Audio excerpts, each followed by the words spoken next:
जी नमस्ते, मैं हूं अवनीश सिंह। आप देख रहे होंगे कि तीन देश तो पहले से लड़ रहे थे। एक और युद्ध शुरू होने वाला है। पाकिस्तान ने अफगानिस्तान की राजधानी काबुल के एक अस्पताल पे अटैक कर दिया। अलग अलग अखबार कहते हैं कि करीब 400 से ज्यादा लोग मरे हैं, 250 से ज्यादा घायल हुए हैं। और ये जो अस्पताल था, ये नशा मुक्ति केंद्र था। जब पाकिस्तानी सरकार से, वहां के सेना से जब ये सवाल पूछा गया, तो उनका ये कहना है कि ये सैन्य ठिकानों पे हमले किए गए हैं। साथ ही साथ वो कहते हैं कि हमने आतंकी ठिकानों को भी नष्ट किया है। तो खबर की सच्चाई को समझेंगे और ये भी देखेंगे कि भारत की तरफ से क्या प्रतिक्रिया है और ये दोनों देश आपस में लड़ क्यों रहे हैं, इसके इतिहास को भी थोड़ा सा समझ लेंगे। तो सबसे पहले एक खबर समझिए कि काबुल के एक अस्पताल पे पाकिस्तान ने एयर स्ट्राइक करी और वहां पे 400 लोगों को मार दिया है। और यह खबर है 17 मार्च की। आप एक ये देखिए, वीडियो देखिएगा।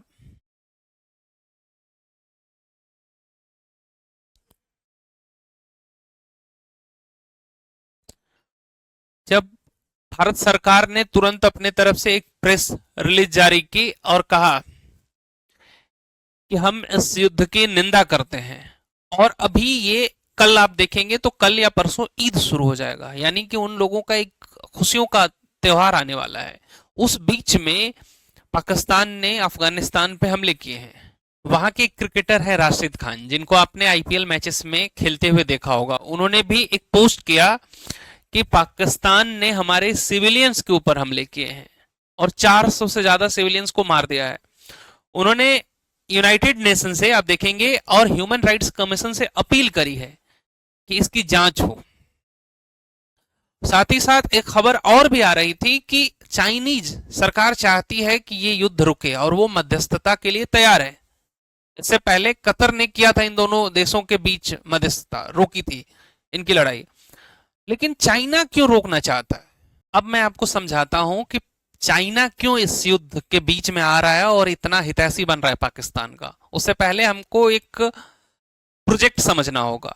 सबसे पहले तो हम मैप में आपको दिखाते हैं कि ये है भारत, ये है चीन, और ये देखेंगे आप तो आपको पाकिस्तान दिख रहा होगा, ठीक है। और ये है अफगानिस्तान। तो पाकिस्तान में चाइना का एक प्रोजेक्ट चल रहा है, सी पैक। यानी कि जो चाइना की सरकार है, अगर इसको गल्फ देशों से, ये आप देख रहे हैं ये गल्फ के देश हैं, यहां से तेल खरीदना होगा तो वो इस रूट से होकर के आता है, यहां से होते हुए ऐसे आएगा। ये रूट बहुत लंबा पड़ता है। तो 2013 के अंदर चाइना ने एक बीआरआई प्रोजेक्ट शुरू किया, यानी कि बेल्ट एंड रोड इनिशिएटिव। वो पूरे दुनिया में अपनी कनेक्टिविटी को और तेज करना चाह रहा था। तो वो चाहता था कि यूरोप, मिडिल ईस्ट, ये सब देश उससे कनेक्ट हो जाएं और उसका आवागमन तेज हो जाए। तो उसी बीआरआई प्रोजेक्ट का एक पार्ट है CPEC, China Pakistan economic corridor. और वो वाले के तहत क्या कर रहा है चाइना, आप चाइना का देखेंगे तो मैक्सिमम जो पॉपुलेशन रहती है इस लाइन के इधर साइड, मैक्सिमम मेजोरिटी लोग रहते हैं। और जो इसके ऑयल के रिजर्व है वो इधर रखता है। तो वो चाहता है कि अगर मैं गल्फ देशों से तेल खरीदूं तो क्यों ना यहां पे लेके आऊं और यहां से मैं ट्रेन से इसको ऐसे कनेक्ट कर दूं। और वो एक रोड बनवाना चाहता था पाकिस्तान के अंदर, और उसके लिए पाकिस्तान को उन्हें $60 बिलियन तक का कर्जा दिया था। तो जब ये रोड बन रहा है तो आप ये वाले पार्ट को जब देखेंगे, ये तो टेक्निकली भारत का पार्ट है, लेकिन अभी यहां पे पाकिस्तान का कब्जा है, जिसको कहते हैं पाक ऑक्युपाइड कश्मीर।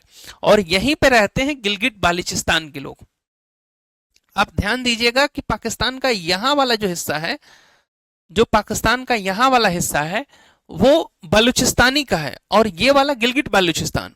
तो जब ये भारत के क्षेत्र से होकर के जा रहा था तो भारत सरकार ने इसका विरोध किया कि आप हमारी टेरिटरी में ये प्रोजेक्ट नहीं बना सकते, क्योंकि चाइना ये जानता है कि अगर हमको भारत को घेरना है तो ऑलरेडी श्रीलंका के अंदर एक जगह है हम्बनटोटा, ये वहां के पोर्ट को ये 99 सालों के लीज पे ले रखा है। यानी कि श्रीलंका को उन्हें पहले पैसा दिया, श्रीलंका से वो डील साइन कराई कि आप पैसा मत देना, या नहीं दे पाएगा, उनको भी पता है।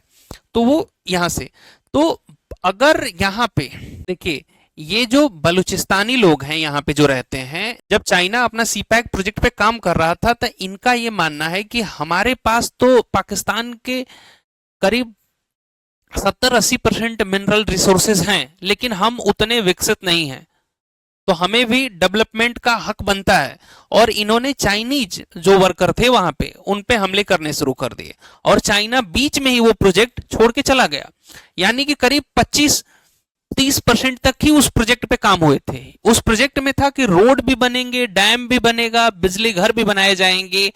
और यहां से जब चाइनीज वर्कर चले गए, और तो बचा हुआ जो प्रोजेक्ट है, चाइना हो सकता है कि भविष्य में उस प्रोजेक्ट को आगे बढ़ा सकता है जैसा भी हालात रहे, लेकिन जब अफगानिस्तान से युद्ध हो रहा है तो उसको ये डर है कि जो उसके प्रोजेक्ट है यहाँ पे वो भी डैमेज हो सकते हैं। यही कारण हो सकता है कि चाइना भी इस बीच में आ रहा है। आपको बता दें कि चाइना भारत को घेरने के लिए यहाँ पे एक हम्बनटोटा पोर्ट है, उसको श्रीलंका को उन्हें कुछ कर्ज दिए और 99 सालों के लीज पे ले रखा है कि अगर भारत को हमें साधना है तो हमें यहां पे रहना होगा। अब देखिए, भारत के पास क्या है कि भारत अफगानिस्तान में बहुत बड़ा इन्वेस्टमेंट करके बैठा, करीब $3 बिलियन तक का इन्वेस्टमेंट है। यानी कि यहाँ के स्कूल, पार्लियामेंट को भारत ने डेवलप किया है। भारत के अफगानिस्तान से अच्छे रिश्ते हैं। अफगानिस्तान की जो क्रिकेट टीम है वो भारत में रहती है, ग्रेटर नोएडा में उनका होम ग्राउंड है। आपने देखा होगा कि कुछ दिन पहले यहां पे 2021 तक अमेरिकी सेना रहती थी। जब यहां से अमेरिकी सेना वापस गई है तब उन्होंने अपने बहुत सारे हथियारों को यहीं पे छोड़ दिया है। उनके कुछ गन्स हैं, कुछ प्लेने हैं, और उन्हीं सब का इस्तेमाल करके ये लोग इन पे हमले कर रहे हैं। लेकिन अभी तक पाकिस्तान के पास एडवांटेज है कि वो उसके पास F-16 जैसे फाइटर प्लेन है जिसको अमेरिका ने दिया है इनको, और वो एयर स्ट्राइक कर रहा है। युद्ध के नियमों के टोटली खिलाफ है। आप देख रहे होंगे कि इजराइल, अमेरिका और ईरान लड़ रहे हैं। बहुत सारे जियोपॉलिटिकल एक्सपर्ट ये मान रहे हैं कि अमेरिका इस युद्ध में उतना इफेक्टिव कंट्रोल नहीं कर पा रहा है जितना लोगों ने उम्मीद लगाई थी। उसके कारण ये भी हो सकते हैं कि युद्ध के कुछ नियम ये भी हैं कि आप सिविलियन को टारगेट नहीं करेंगे। आप ऐसा नहीं है कि अंधाधुंध जहां मर्जी वहां बम बरसा दें। आप वहां के सैन्य ठिकानों सेना टू सेना लड़ेगी, नहीं तो अमेरिका जाकर के सिविलियन कई एरिया में बम गिरा सकता है।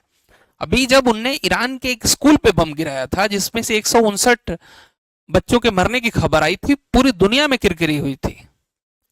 तो ये तो अभी बचा हुआ है। इतनी इंसानियत तो हर देशों में बची हुई है कि हम सिविलियन को टारगेट नहीं करेंगे, लेकिन इसने 400 लोगों को वहां पे मार दिया है।